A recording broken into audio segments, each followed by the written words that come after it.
शंकर के शिवालय में पहुंचकर, क्योंकि शिव का शिवलिंग जहां होता है वो मंदिर नहीं होता, वो शिवालय होता है।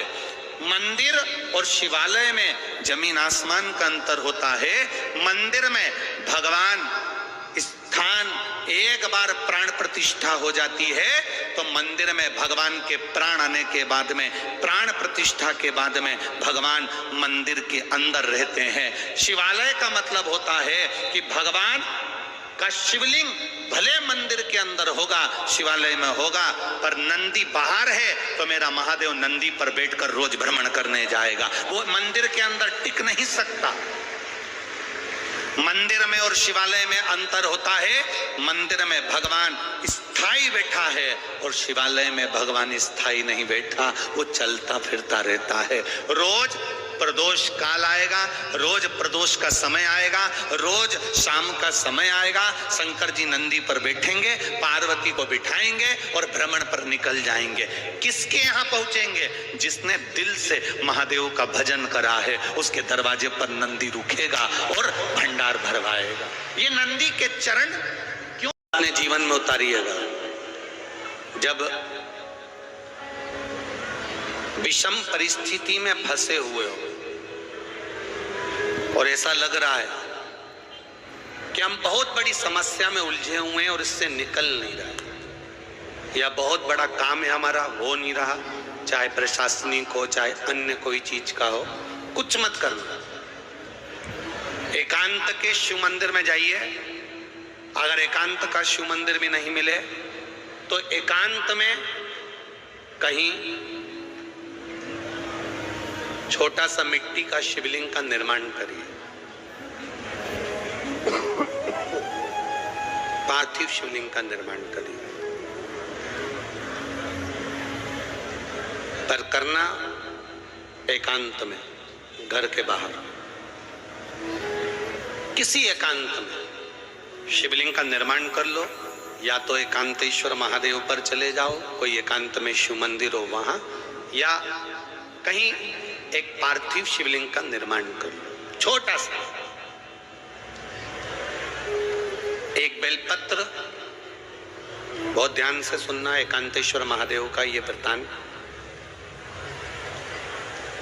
जब किसी विषम परिस्थिति में उलझे हुए हो, बहुत बड़ी समस्या सामने आकर खड़ी हो गई है, सबके हाथ जोड़ लिए, सबसे निवेदन कर लिया कि हमारा ये काम कर दो, नहीं हो रहा, सब दूर से मेहनत कर ली है, परिश्रम कर लिया है, परिश्रम तब भी जारी रखना।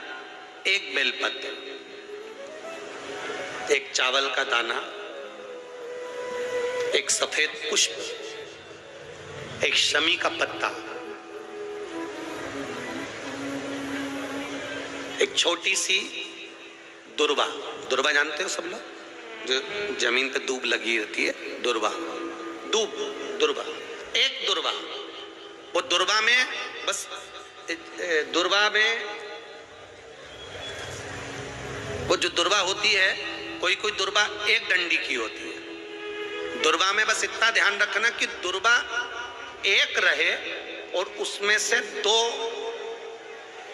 पत्तियां निकली हुई है। देखिए ना आप लोगों ने, पहले बोलो, जम के बोलो, देखा है ना? दुर्वा एक हो और 2 पत्ती की हो, एक ही कहलाएगी। 2 पत्ती निकली हुई दुर्वा, एक श्वेत पुष्प, शमी का पत्ता, बेलपत्र, चावल का एक दाना। एकांत में कोई शिव मंदिर हो, अगर मंदिर ना हो तो एक छोटा सा पार्थिव शिवलिंग का निर्माण किसी पेड़ के नीचे एकांत में जाकर पूजन कर कर, आराधना कर कर, घी का दीप लगाकर एक एक सामग्री शिव जी पर अपने मन की कामना कर कर समर्पित करना प्रारंभ कर दीजिए। शुरुआत दुर्वा से करना।